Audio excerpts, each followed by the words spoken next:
What's up, everybody? I'm Chef. I got 35 years in the industry. This is Oleg. You got 25 years in the industry. that is. I'd like to introduce you to Chef Mike Spade. I got my pen and my thermometer over here. And the only thing he's missing is vape. This is the Mizan Podcast, Stories of the Dish Pit. Welcome, everybody. Hope everybody had a good week. It's the week after the Super Bowl. Big catering time for a lot of people. Big catering time. We'll talk about that in a minute. But real quick, I want to say thank you. We have 108 subscribers. We have 108 people that have signed up to listen to our rhetoric, our nonsense, our tomfoolery. Cheers. Hear, hear. Salud. Salute. Thank you, everybody, for that. We still haven't picked up no sponsors, though, so we really need that because that chef coat's got to get filled up. We have to make it look like a 1992 Marlboro jacket that you got with the coupons. Totally agree. Right? Marlboro tickets, I think they were. Marlboro Miles. Marlboro Miles. Yeah. Got a lot of stuff with the Marlboro Miles. You were pretty cool if that happened. But anyway, I want to give a shout out to Red's Hot Dogs. Red's Hot Dogs on Staten Island, off the Kill Road. You ever have Red's Hot Dogs? Hells yeah. Red's Hot Dogs are slamming. I don't know, do you call a hot dog slamming? But anyway, they're on Off the Kill Road, right outside of the nursery, right behind Lowe's, right across the street from Lowe's. They're in their new location, and that's Red's Spot. And yo, man, go get a Barker. You know, Red's motto is great, man. It's Red's Barkers. Don't get yourself in a hizzy. I'm about to feed you a glizzy. So She is the glizzy queen. Yeah. Make Big sure you get it with the spicy is. onions. Shit is. With all respect, all candy bacon too. Oh, yeah, is candy another bacon, good yes. one. You know, stuffed knishes, burgers, everything out there, man. It's really a great spot. Plus, you can catch when the weather gets warmer. You catch us out there just hanging out. She's got a nice little hangout area, and that's Red's Hot Dogs. Don't get yourself in a hizzy. She's about to give you a glizzy on Off the Kill Road in Staten Island, New York. Staten Island, New York, home of the Wu-Tang. Wu-Tang and more fucking pizzerias than you would Than know I what to needed. do with. Yeah. It's ridiculous. I don't It's see ridiculous. the issue. People like pizza. People love pizza. People like good pizza. So shout out to Giorgio and everybody over at Brothers Pizza, man. Staten Island, that's my pizza spot. That's the place you go for a square or a chicken parm, which I can't Not have sponsored. anymore. Not sponsored, but yo, check out But if they Brothers want to Pizza sponsor- Deliver. And you know, they Brothers Pizzeria, man, they don't deliver because their shit is good enough for you to just come and pick it up, no matter what it is. But that's the truth, yo. It's facts. That's anyway. Super Bowl, man, big fucking catering weekend and everything. A lot of holiday coming up. You know, you got February, the time of love. How was everybody's weekend? What happened this weekend? Anything exciting happened this weekend? My weekend was good. I ended up going out to a barbecue joint, and I got to witness something kind of sweet in a way. Something that you never really got to experience myself, and yeah, a little bit out of character here.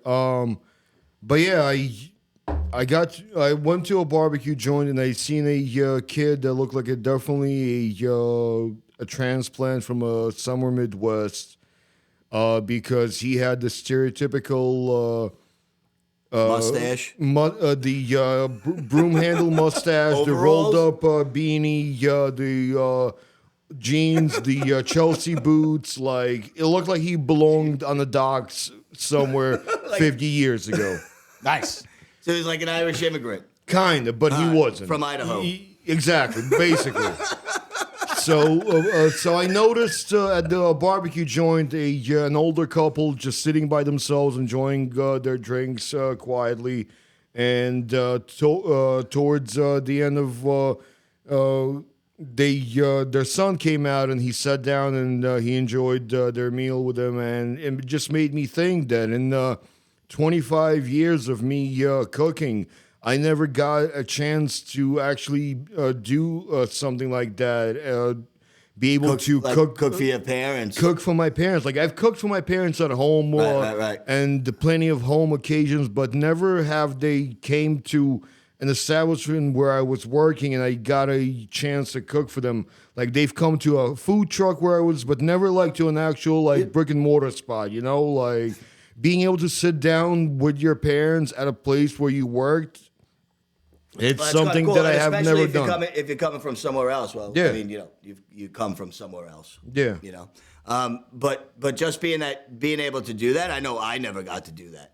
I Yeah. mean, I'm trying to, as you're telling that story, I'm just sitting here thinking about, did I ever, besides like friends or anything like that, have anybody ever come into a place? I mean, I know I've gone with my brother and things like that to places to eat, but I don't think I've ever had a family member literally that I could remember besides like an event we throw come in to actually eat what I'm cooking. So that's a pretty solid fuck. That's Yeah, like a proud, that's a proud moment. That's it really is, and being able to witness that from a third point of view, like from a third person point of view, like it was kind of cool to see that because you never really, and it was like almost like an empty restaurant. It was just me and my date, and then the couple older people with their kid. And like it was cool to see because the kid was in his 20s, and I've never been able to do that. And nobody else probably caught that.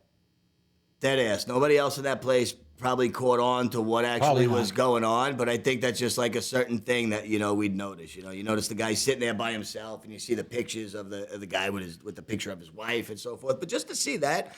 The other cooks like kind of hyped him up. I guess the other cooks did, but I'm talking about anybody in the restaurant. Yeah, definitely. Like nobody's not going to see that, and I totally get what you're saying because it's like a proud moment. Man. It really is. It really is. You could see the kid glowing. He was really proud to be able to give his parents that pulled pork brisket and all the fixings. Whatever it is, no matter how. He was real proud of himself, and he should be. I had a part in making this. Yeah, exactly. And this it was solid food, and they were enjoying it. That's a solid feeling. Like he was gloating about it, and like it was something nice that like I've never been able to do that. I've cooked for celebrities, I've cooked for random people, but I've never got a chance to be able to do that for just like a random family or like my folks. Or that's cool, and I'm sure a lot of other people out there listening also.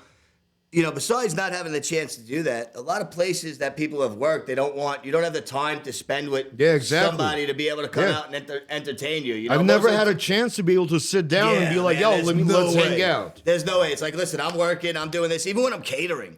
And I'm just like, this is what I'm doing, and everybody wants it. Like when we cater, we do a lot of events together, and we like to have the big setup. I have the grills, this thing hanging and that thing hanging. Like when I gave myself the concussion at the Trotters, and I walked in the friggin' meat thing that we had slinging, and I walked into the pole. But it's just, that's when you have everybody. Look at this. There I go. I knocked myself out. That was funny. I still have the scar. But it's on top of the other scar that my brother hit me in the head with the golf club. But that's a whole nother story. We'll talk about Joe. I still owe you. But yeah, just to have that, you don't get that. You know, and you don't get that support from the kitchen or to be able to do that. And just to see that from a whole aspect is really cool. So that kid was definitely fucking proud, man, because in this industry, to have the chance to be able to do something like that is rare. Where, it was a slow day, like it was midday during, I think, Thursday or Friday, Yeah, so man, like I wish I was able to do something so it like wasn't that. like a busy time, so it was great. He got to spend the ending of his shift with his folks like that. Like I've noticed most people get to eat my food nowadays through pictures. Seriously, because I'll send everybody pictures. Oh, I just did this when I was doing the fancy, as we say. And, I'd say, oh, I just did this. Oh, when do we get there? I'm not going to get that shit. But, it's that's when everybody's seen my stuff. Very rarely have I gotten to really cook for anybody unless we were just throwing down at an event where it's just meat, metal, fire, and we're like, rah, rah, rah, rah. Well, you know what? Also, it's kind of cool. Like you said before, the kid was proud, but I think his parents. they were sitting there. They were fact. sitting there glowing the fact that their They kid definitely were. was being somebody. He was making something of himself. But we know that feeling, and I think that's what I'm trying to get at, of being that kid. I know what it felt like for him to walk out and do that. I know, the feeling that kid got, and that's a great thing because in this industry you get shit on a lot, and you don't get that opportunity. So that's being really able good for to that slow kid, man. down That's and pretty actually awesome. appreciate the little things. It's different. Yeah, man, it's different. And it's important. Like, I come from an immigrant family, so like I understand how it is. Like, my folks didn't really have the time to sit down and reflect on things. They were always working. They that family is from a different setting, so for them it was easier to be able to do that. So like, I appreciate seeing that, and it's rare that somebody can do something like that. There still would have been a little part of me that was saying in the back of my head to that kid, run. Bro, what the fuck are you doing? It is not always like this, man. You're going to hate that. You're going to hate that printer. You're going to hate chefs. You're going to hate people you work with. You're going to want to strangle a waitress that's in your ear after she tells you that she screwed up an order and is going to come over to the side of the line and be like, hey, can you get this? And then wants to get mad at you because you snapped at her. Yeah, I got this. Oh, what's your attitude? Why do you have an attitude like that? Lady, I got 15 tickets and I'm 25 fucking minutes behind. I'm sorry that you got to stand there and wait for a friggin' burger to come up, but that's the shit right now, and don't question why I'm mad. I'm mad because you're talking to me. And yet she makes all the money. And they make all the... Yeah. When they used to work the line, it was crazy. You just get caught up in that shit. Yeah. And I would wake up in the middle of the night with the sound of the fucking printer. It would be like nightmares. I would wake up to the sound of the printer beeping, and it was nowhere near me, but it would be beeping in my head. It's a horrible feeling. Like, I feel like there are tickets, there's food dying in the window. Like, this is not scripted. Just to be in the industry and just knowing, I know exactly what he's going to say. You get a nauseous fucking feeling, that friggin' printer. Oh my God, so many times I wanted to take it out of the wall or just friggin' throw it. It just doesn't stop. Doesn't stop. And it's 10-2, and you got the drunk people from the bar next door that came over because the owners are friggin' friends, and they send you in, and they're like, oh, I want everything on the appetizer, left side of the menu. You're sitting in the fucking printer goes, that noise. And every now and then you get I too don't even know how to tired make of that it. noise, but it's just so... And you just remove the Ethernet cable, and it just stops printing, and everybody's like, oh, order stopped. And then you turn it back on, and you get 100 orders all at once. I threw a case of friggin' printer paper in the dish, in the fucking pot sink, the 3-compartment sink. I'm like, now we have no paper. Fuck out of here, that fucking printer. Oh my God, the nightmares of that printer. Another worst feeling is waking up and, like, if you forget to put an order in, like, do you ever come home from work? Like, I've done it all the time. Like, I'm like, all right, I got to put produce in. Yeah. Excuse me. And I'm like, all right, I'll do it when I get home. And I get home and I sit on the fucking couch and I'm just out. And you wake up at it's like 9:55. The cutoff is 10 o'clock and your heart's beating. You have the worst fucking feeling in the world because now you just fail. You just... You killed know where we left off. All we know is that I hate printers, and if the fucking thing goes off at 10 to closing, it's a nauseous feeling, and everybody agrees we wake up in the middle of the night. I don't care if you're in England, Australia, Scotland, New Zealand, Guatemala, Peru, Mexico, California, Canada, if that's even a thing anymore. When you have those dreams about printers, Yeah. bro, it's horrible. I think anybody in the industry's had that. Chef Mike, have you ever had that dream about a printer? All the time. All the time. It's a horrible thing, and it's an actual dream. You hear this fucking thing going off, and nobody will ever understand that. If you don't work in a kitchen, you never know what it's like. You hear the beeping sound of the machine. Episode of a freaking printer. And then when it goes out, like, oh, can't find the paper. Why? Where's the paper? I threw it all in the fucking sink. Now there is no paper. And then the guy made us go to handwriting checks and fucking knows even. That's why I completely understood the part of like Office Space when they get to beat the shit out of the printer. Xerox? Yeah, exactly. Like I've had those moments where you finally have a machine or a piece of equipment that goes down and you take out all your frustration on it. Oh my God. I threw a calculator today. I was mad. That was my thing. That was my frustration today. I got corporate now. I got a phone call about numbers, and I put the wrong emphasis on the wrong syllable. So,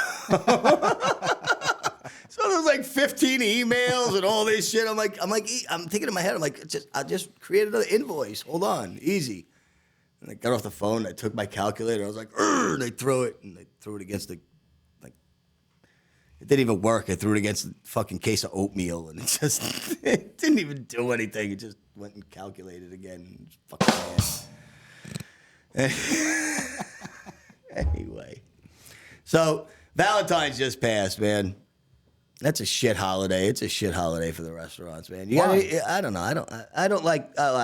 Listen, I've worked holidays my whole life, but Valentine's Day is just. I think it's extended. If you have to go through all that. If you're dating a girl, okay. But I mean, me and my wife go out for tacos. This year we went to see John Edwards. That's cool. He's a medium. I thought he was But like see, an I extra have a large. question. I saw him in person, but then I realized he was like a small. But he's apparently a medium. He's a medium. I have a question about Valentine's Day though.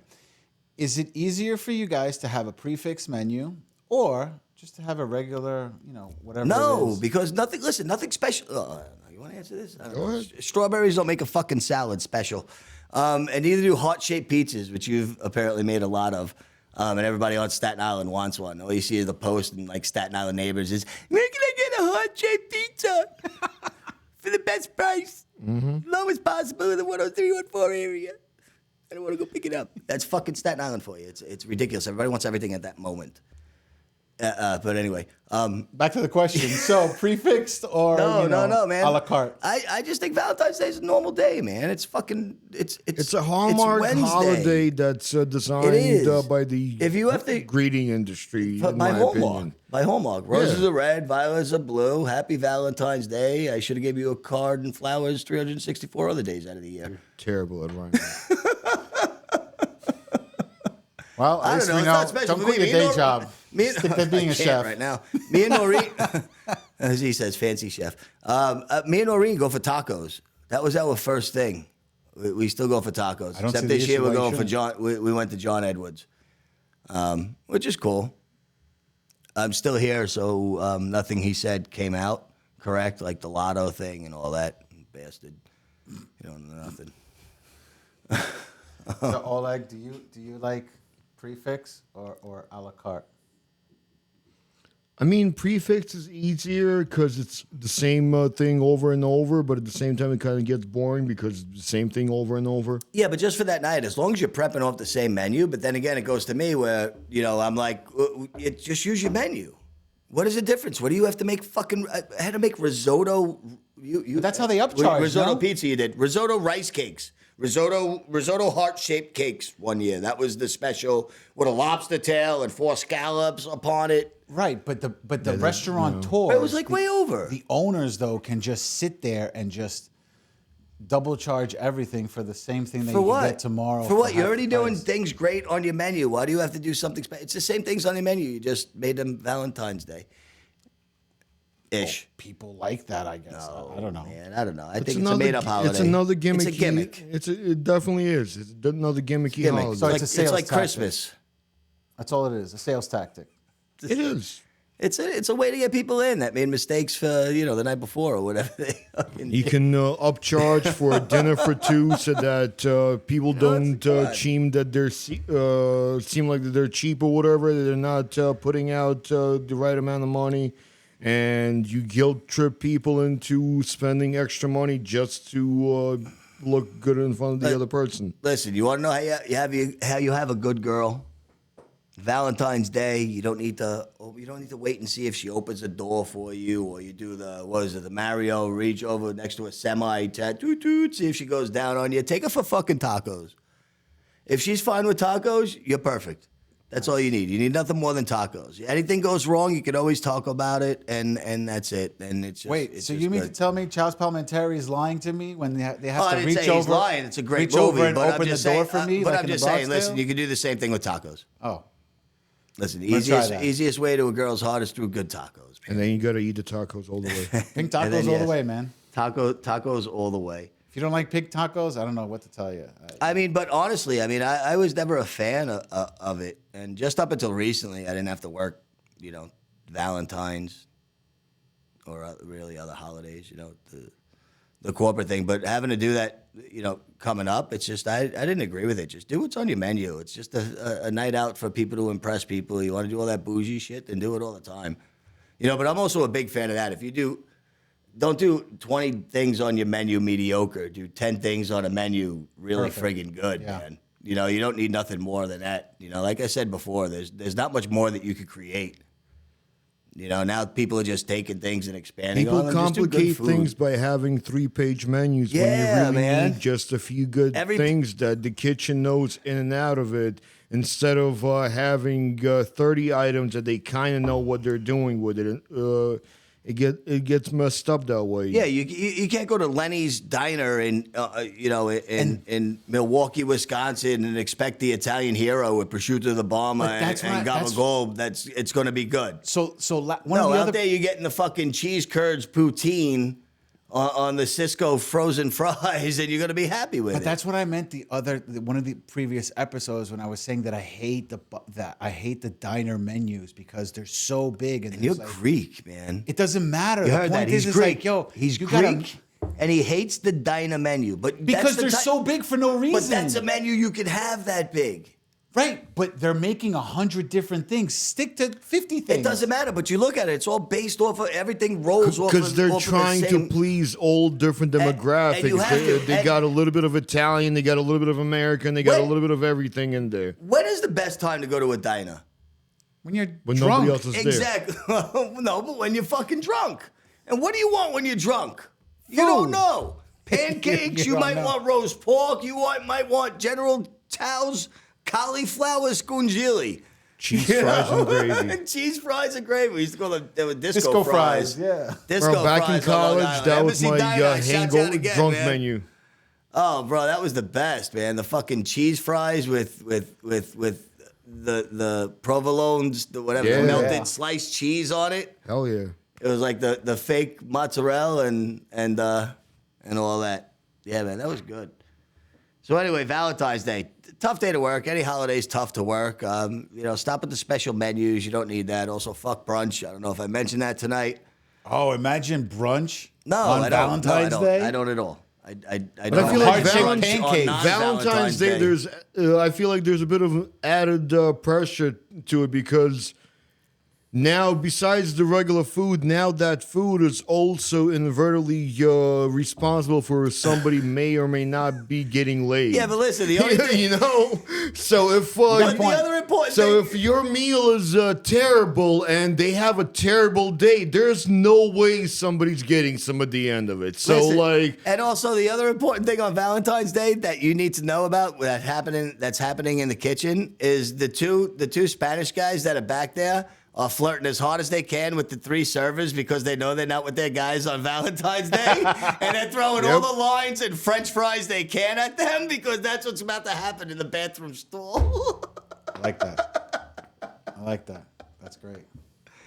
Ladies and gentlemen, Meeson Podcast Stories from the Dish Pit. I'm Chef Mike Spade. I don't know. What else do we got? We have anything else we want to bullshit about?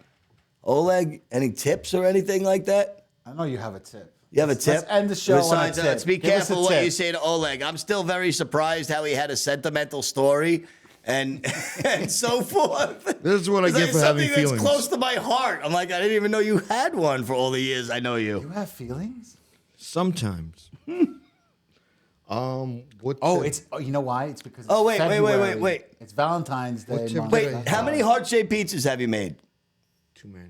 And how do you cut? What's the proper way to cut a heart-shaped pizza? Because we were talking about this before we started recording it, and my whole fucking thing was pizzas are already a fucked up thing. So- it's a circle, right? Goes in a square box, cut into triangles. Now you put it in a heart shape.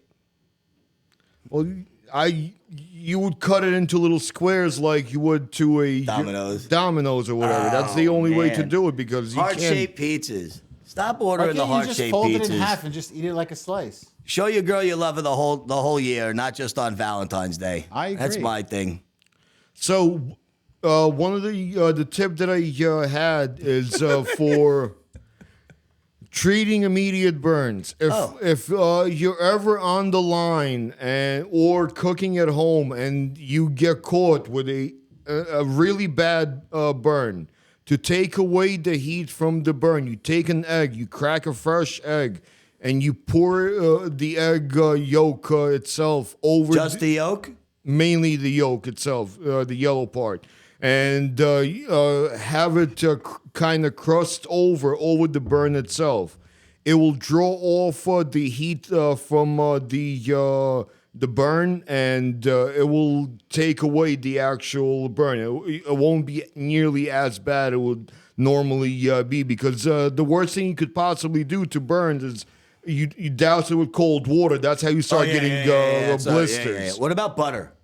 Butter works to anything. Butter works. Anything that you could transfer heat. Like people use mustard. Mustard. I did that and gave a guy worse burns than he had.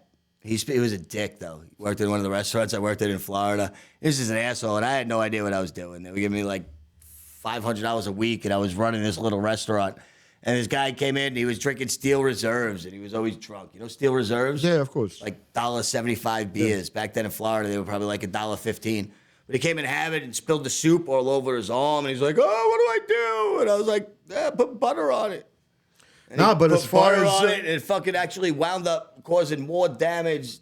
As far as the egg itself, because when I used to work at a barbecue joint, and I've seen it in front of me, a kid got a really bad burn on the salamander, and what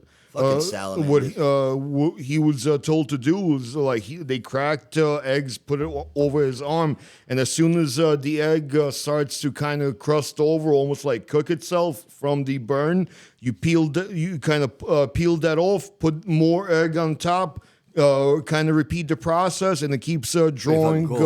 Draws out all the added toxins heat or heat. It draws out the heat, and some science is ladies involved. and gentlemen. So can you eat the egg afterwards? That would be wouldn't. over medium. Why not? It would be a little gross. I think Oleg's telling you the truth, and he's not joking around. Indeed. I've seen it happen. No, I can imagine. Works. I've seen that too. Well, not the egg thing, but I once had a cook try to convince me that the way she was doing eggs in a muffin tin was the same way as poached eggs. I had to think about it for a minute, and I was like, she was doing them in one. So we had a brunch. It was just random. I'm not a real chef, and I'm like, what? About eggs. So it's just random. So we had like a brunch in for like 120 people. So I was like, all right, we need 160 poached eggs or whatever the case. Everybody's gonna eat that. So whatever. So I was away, and she's showing me the pictures of what she did. And I can't say the story because she's going to watch this because I forgot she's on page. So delete that. We'll just go to something else. Amazing. Well, there goes our story. So yeah, I can't do that. I think anyway, everyone should post their own egg story down in the comments so that way we know. Are we recording right now? Yeah, we're recording. Okay. Yeah, so everybody post your egg comments. I had a fucking pee, man. So everybody post your egg comments, and this is us. This is completely unscripted, as you could tell. There are no fucks given, no shits given. We do this for shits and giggles until somebody giggles and shits, I guess. That's it. And that's it, man. This is the Misen Podcast, Stories for the Dish Pit. We have no idea what we're doing, but we're going to keep on doing it because it ain't a long time, but it's just a freaking good time. Love you guys. Make it. That's it. Fake it till you make it. Also, check out the official Mise and Podcast hot sauce. It's a mango. Mise and sauce. It's a mango orange sauce. It's made with chili peppers and yellow ghost peppers. To avoid any conflict, these are not the red hot chili peppers that it's made with. They're just yellow peppers and some ghost peppers. Very, very spooky. But it's a great sauce. You could put that on anything. Yep. And man, hit us up on Instagram at Misen Podcast so you can find out how to get it. Just hit us up on Instagram, like and follow. This is fun for us to do. Next couple of weeks, we got some live call-ins coming. We're going to have some guest speakers and some guest chefs and some guest people. And sign up for a sponsorship because you never know what you win. I'm Chef. That's Oleg. That's Mike Spade. He don't give a shit. And this is the Misen Podcast. We'll talk to you later. And the Misen sauce is made by the Drip. The Drip. Drip. Cheers.